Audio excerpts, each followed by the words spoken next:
It was 2:30 in the morning in one of Chicago's busiest emergency rooms, and a frail old woman was sitting alone in a wheelchair, struggling to breathe, while a clerk asked her for an insurance card she didn't have. Every nurse on that floor looked away. Every protocol pointed toward paperwork first and people second. But one woman didn't look away. Jade Carver, a Black nurse who had been on her feet for 19 straight hours, who was drowning in student debt, who sent money home to her mother every single month, walked across that floor and said words that would change her life forever. "She comes in now. I'll sign the authorization myself." She had no idea who that old woman was. She had no idea that the frail, simply dressed Korean woman she was fighting a broken system to protect had a son. And that son owned every single hospital in that building. Bae Jun-ho, they called him the Silent King, a man whose name made federal investigators pause and powerful men go quiet. A billionaire who controlled 14 hospitals, 3 insurance companies, and something far darker that no annual report would ever mention, was about to walk through those doors. And when he discovered what Jade had done for his mother, not because she knew who he was, not because she expected anything in return, but simply because it was right, nothing in either of their worlds would ever be the same again. But what she did next, when she finally uncovered the truth about who he really was, when the danger arrived at her car door in a dark parking structure in the form of an envelope she was never supposed to receive, that is the part that will stay with you. Before starting the story, comment down below where you are watching from and what time it is there. If stories of karma, love, and hidden truths move you, leave a like, be sure to subscribe to the channel, and click join to become a member and help our channel. I don't care who she is. I don't care if she has a name, a history, or a son somewhere in this city who might matter. What I care about is that she is sitting in that chair, she is having trouble breathing, and I am not going to stand here and watch paperwork kill a human being. The words left Jade Carver's mouth before she had fully decided to say them, which was the way most of her best decisions were made. Not from calculation, but from something deeper. Something that had been pressed into her chest the night her father died alone in a hospital room because a clerk couldn't confirm his insurance before the shift changed. She hadn't been there. She had been 20 minutes away, studying for a pharmacology exam, and by the time her phone rang, the decision had already been made without her. She had never let it happen again. The woman in the wheelchair was small in the way that people become small when the body is quietly fighting a war the face refuses to announce. Her name, she had offered softly at the reception desk, was Eun-suk Bae. She had said it the way people say things they expect to be mispronounced and then ignored. And she was right on both counts. The clerk behind the desk had looked at her with the particular exhaustion of someone at hour 11 of a 12-hour shift, had asked for the insurance card she did not have, and had begun the long, institutional pause that Jade recognized from 30 feet away. That pause had a sound. It was the sound of a system deciding whether a person was worth its time. Jade crossed the floor before the pause finished. She took the handles of the wheelchair herself, nodded once at the clerk in a way that communicated everything she needed to communicate without a single additional word, and pushed Eun-suk Bae through the double doors and into the triage corridor, where the air smelled of antiseptic and fluorescent light, and the particular quiet desperation of people waiting to be told whether they would be all right. Eun-suk said nothing during those first minutes. She allowed herself to be moved, allowed the stethoscope to be pressed against her chest, allowed her wrist to be held and her pulse to be counted.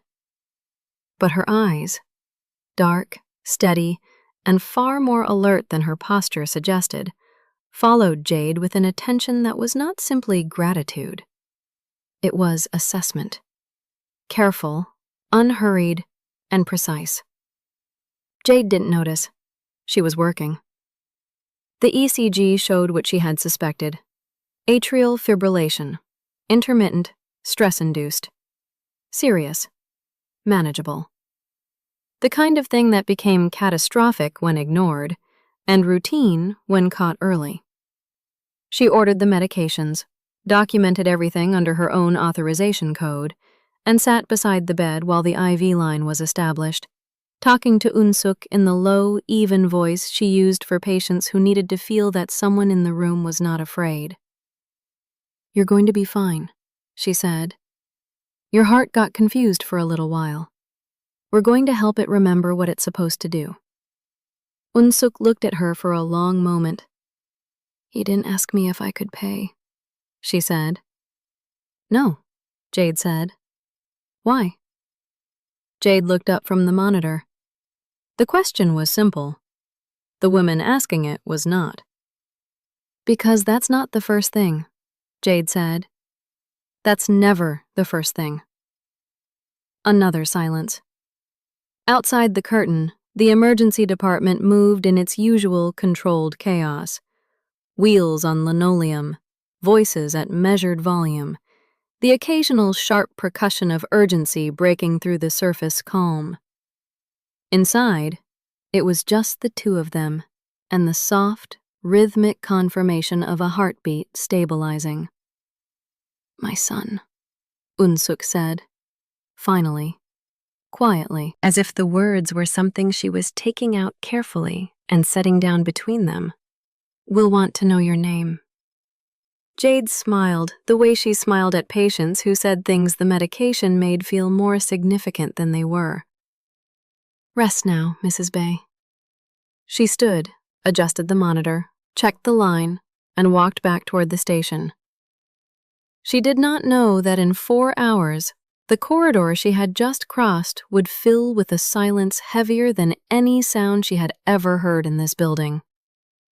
She did not know that the small, quiet woman she had just fought a bureaucratic system to protect had spent 71 years learning exactly what it looked like when someone acted without expecting anything in return.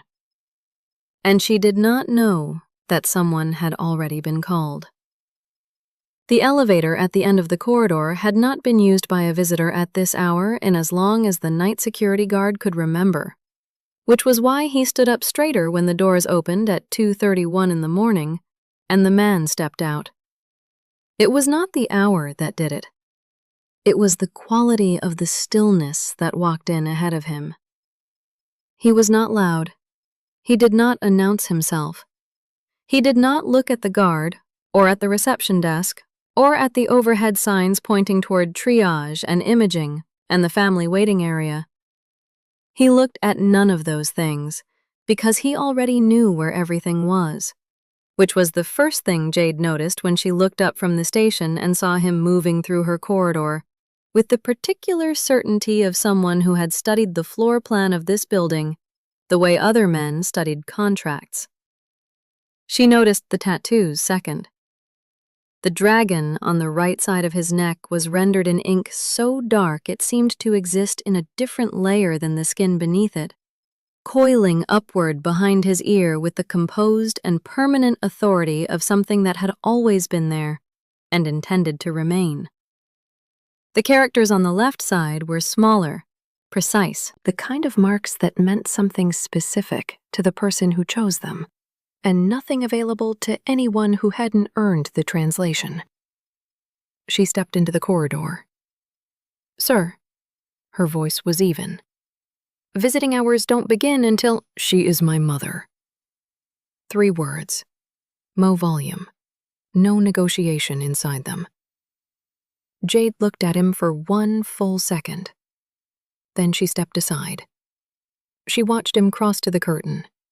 She watched him stop outside it, just for a moment, his hand raised and then still, as if the last inch of distance required something different from him than everything before it had. Then he pulled the curtain back and stepped through, and Jade heard, from the other side, 2 voices speaking in a language she did not understand, in tones she understood completely. She gave them 4 minutes. Then Dr. Harrison Clark appeared at her shoulder with the energy of a man who had just been told something that rearranged his understanding of the evening. "Jade." His voice was careful, in the way that voices became careful when the person speaking them was suddenly aware of an audience that hadn't existed before. "Do you know who that is?" "The patient's son," she said.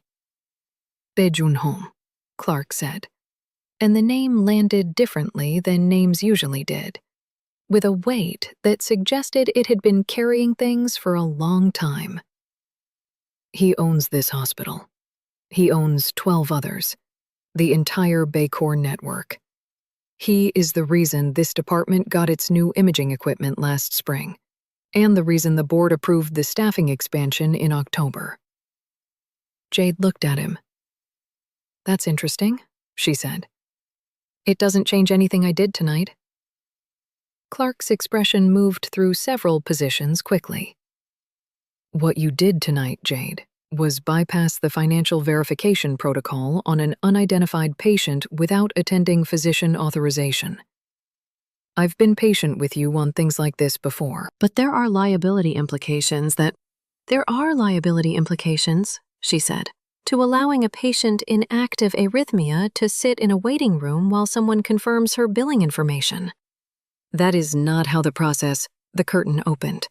Bae-Jun-ho stepped back into the corridor, and the conversation between Jade and Clark ended the way conversations ended when a room's center of gravity shifted without warning. He looked at Clark first, then at Jade, then back at Clark with the expression of a man who had walked into the middle of something and needed only 3 seconds to understand all of it. "Who authorized her treatment?" he asked. Clark opened his mouth. "I did," Jade said. Jun-ho looked at her. The look was not warm. It was not cold either. It was the look of someone recalibrating, adjusting an internal measurement he had set before he arrived. "And you were going to discipline her for it," he said to Clark. It was not a question.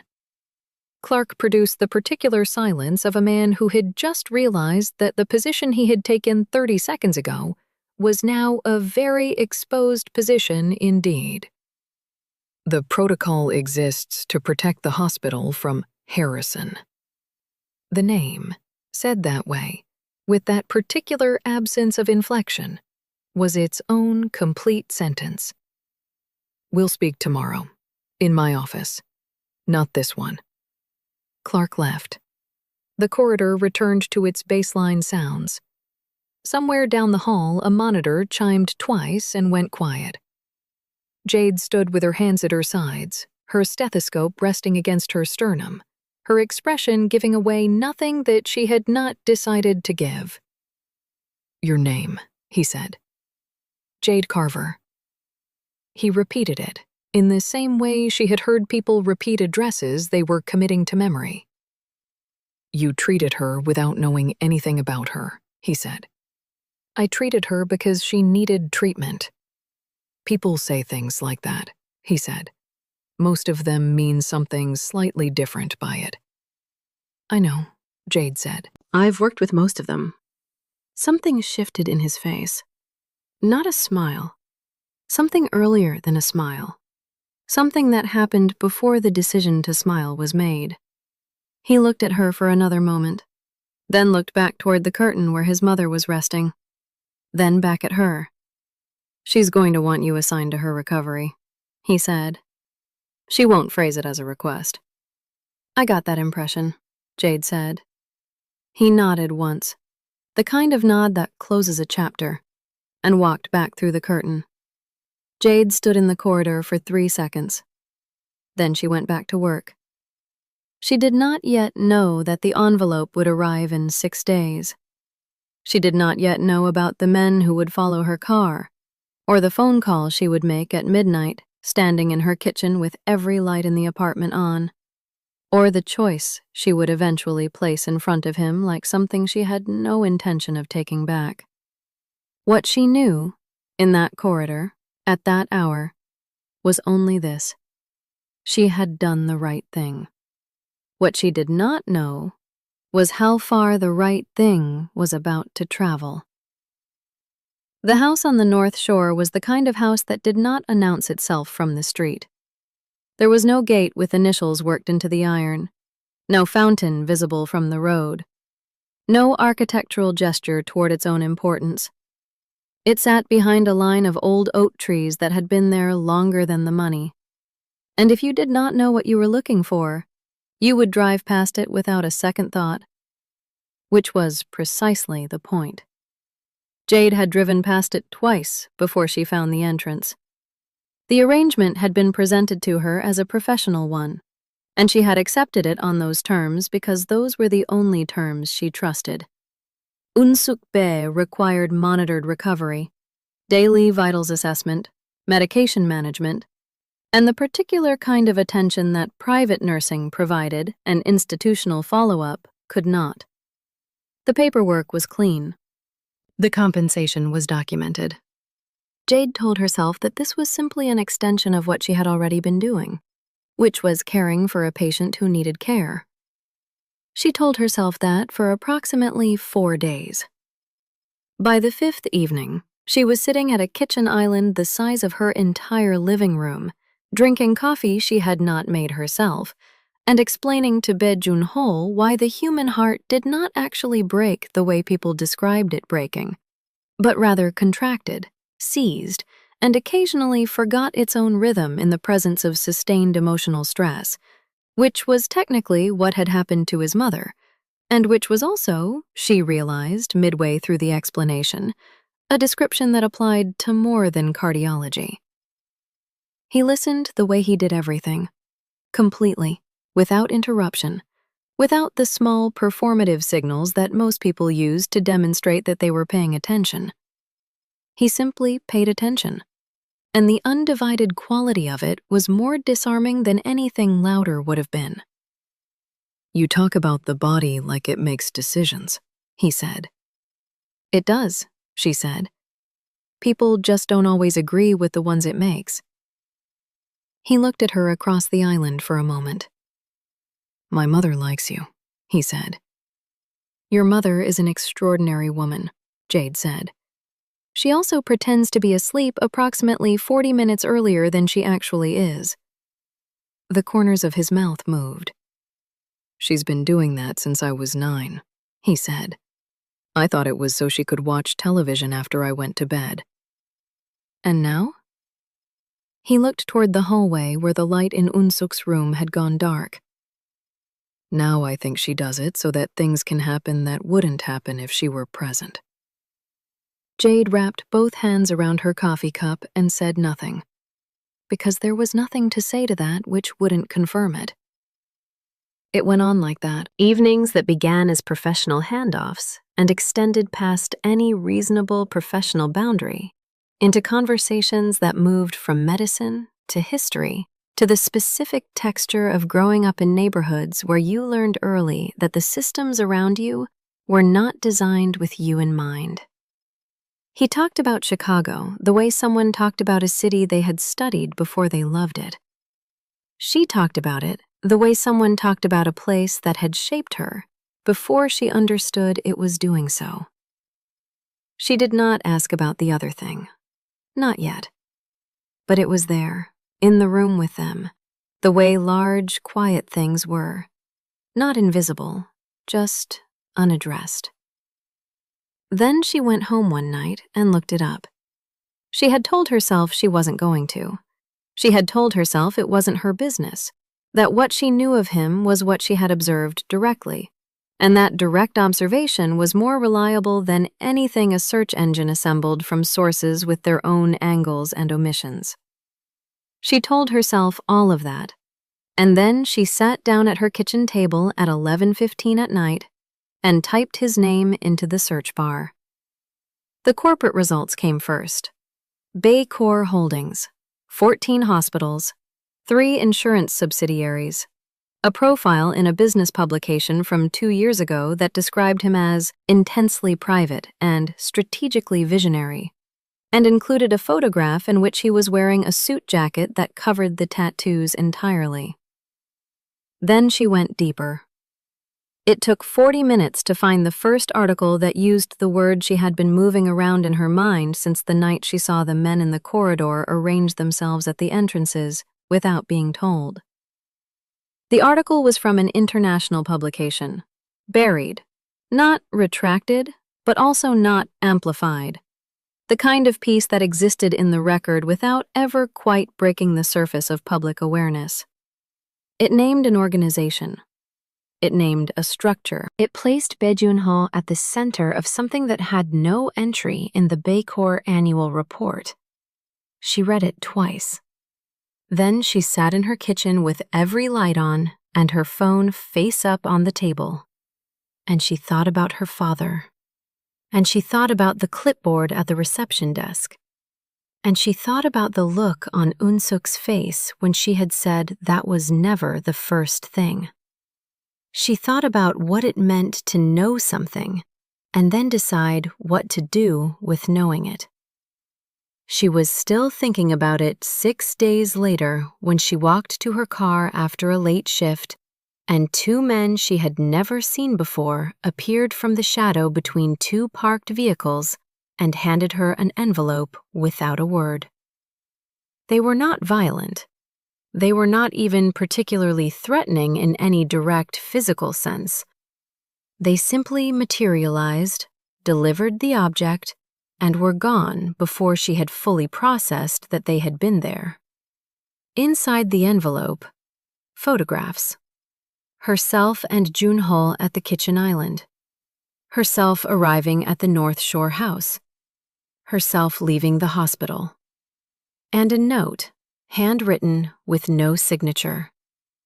Tell the Silent King the price has gone up. Or next time, it isn't an envelope. Jade stood in the parking structure under the blue-white flicker of a fluorescent light with the envelope in her hand and felt something she recognized from years of emergency nursing. The specific clarity that arrived not in calm moments, but in crisis ones. When the noise fell away and only the essential question remained. The essential question was not whether she was afraid. She was afraid. The essential question was what she was going to do next. She drove to the police station, not to his house, not to the phone, to the station, where she sat across from a detective she did not know and laid the envelope on the table and told him everything she knew, which was not everything, but was enough to open a door that had apparently been waiting for precisely this kind of key. Then she called Jun-ho. He answered on the second ring. I went to the police, she said, before he could speak. I'm not telling you so you can manage it.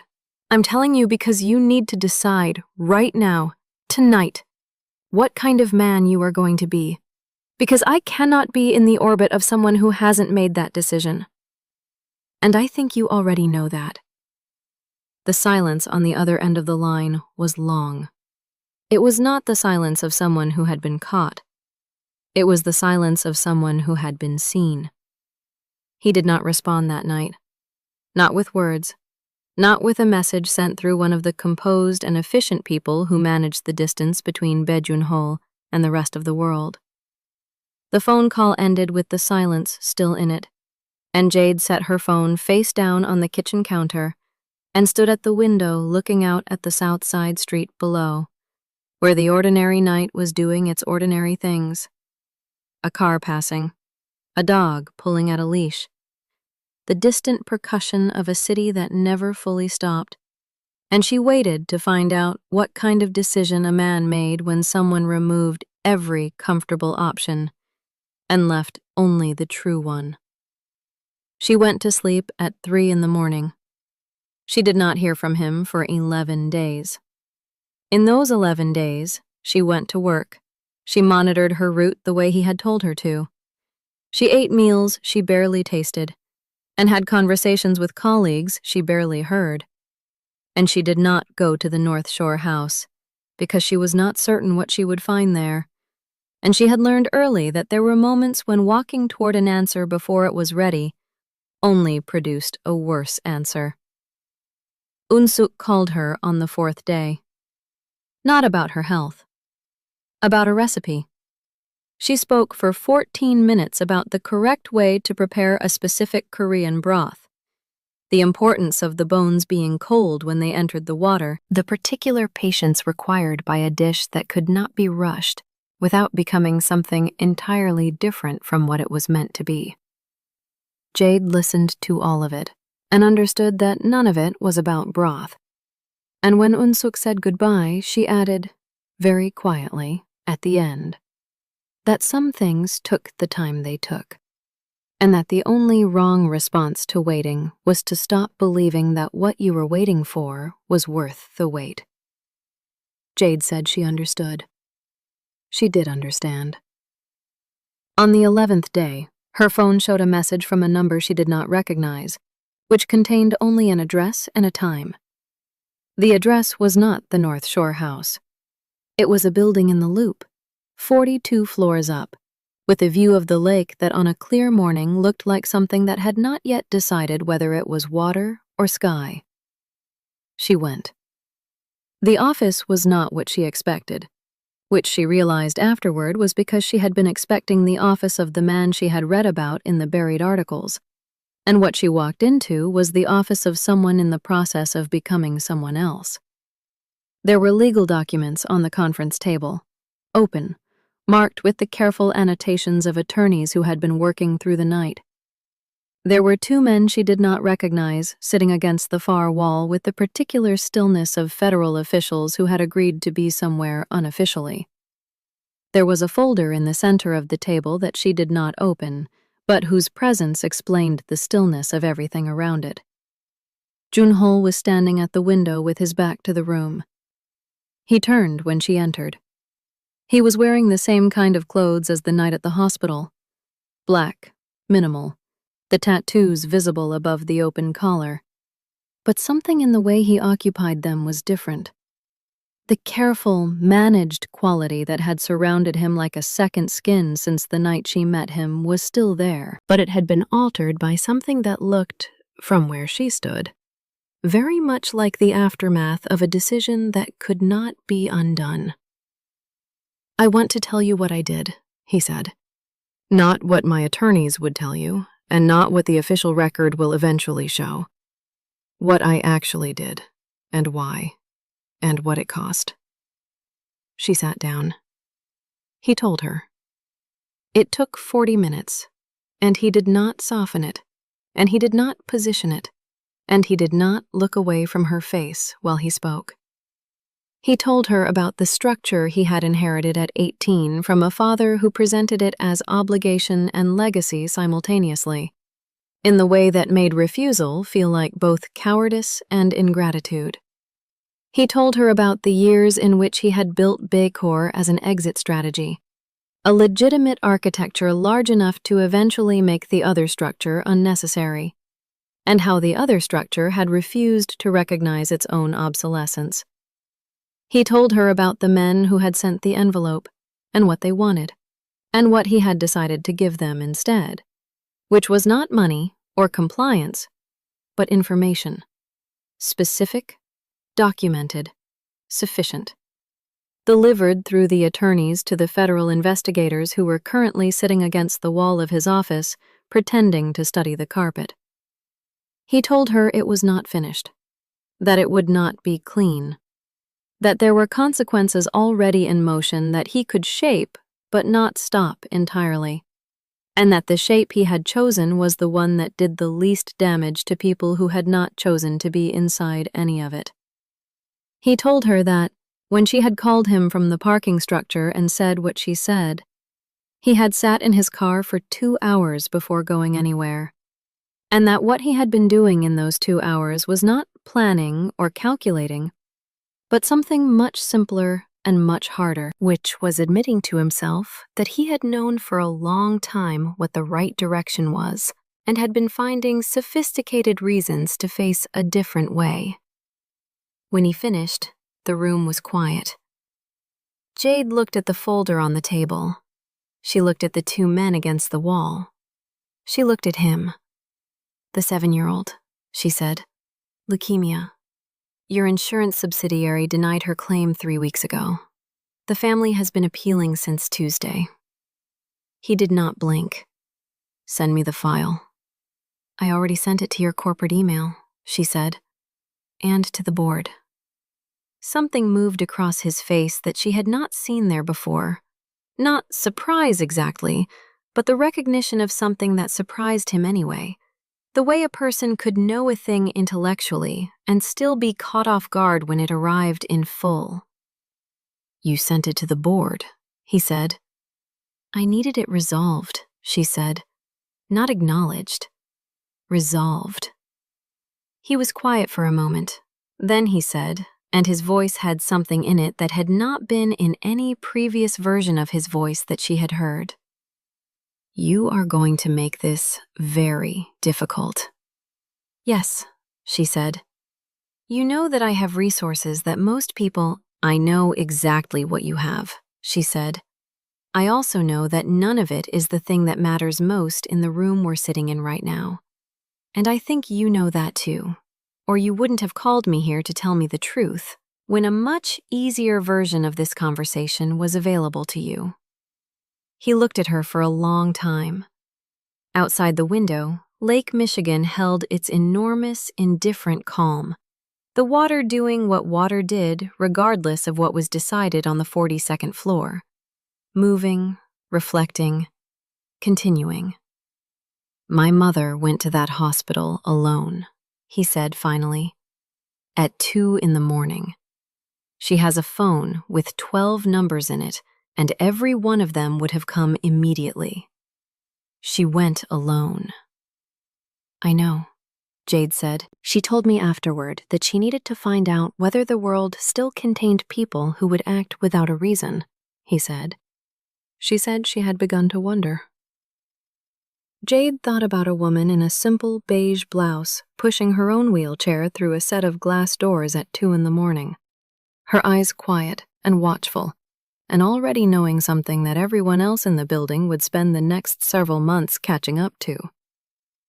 "She found out," Jade said. "She did," he said. And then, with the particular care of someone placing something valuable into uncertain hands, "So did I." The claim for the 7-year-old was approved by end of business that day. The federal cooperation agreement was signed the following week, and the process it initiated moved the way such processes moved.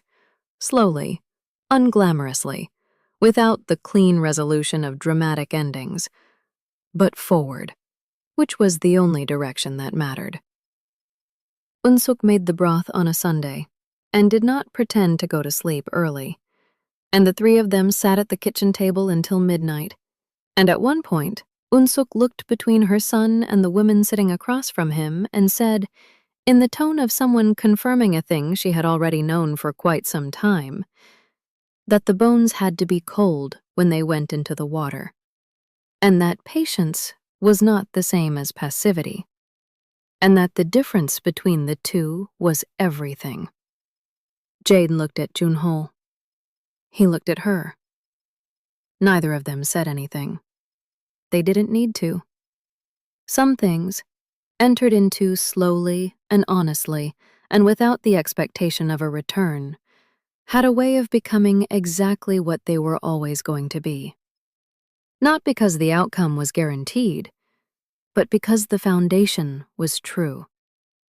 And true things, given enough time, had a way of holding. Jade didn't go to him first. She went to the truth first. And that, more than anything else in that story, is what made her impossible to manipulate.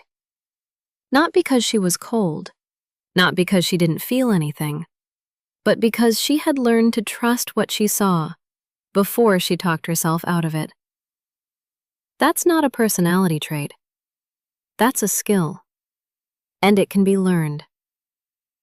If you recognized something in this story, If you've ever stayed too long, explained yourself too many times, or confused someone's attention for respect, there's a 30-day guided challenge created specifically for women like you. It's called The Woman He Can't Manipulate 30-Day Reset. It won't tell you to become harder. It will teach you to become harder to confuse. Scan the QR code on screen right now, or check the link in the description or the pinned comment below. 30 days. One honest reset. Starting today. If this story moved you, stop for a moment and reflect. Have you ever done something good for someone with nothing to gain and felt like the world simply didn't notice? Have you ever been underestimated, dismissed, passed over, simply because of what you looked like or what you had in your pocket, while everything you carried inside went unseen? And if you had been in Jade's place, standing in that parking structure at midnight, holding the truth about someone you had started to trust, would you have had the courage to choose what was right over what was safe? Tell us your experiences and feelings in the comments. We read them all. And if you believe in stories about dignity, redemption, and the quiet power of doing good without an audience, leave a like, be sure to subscribe to the channel, and click Join to become a part of our community and help the channel.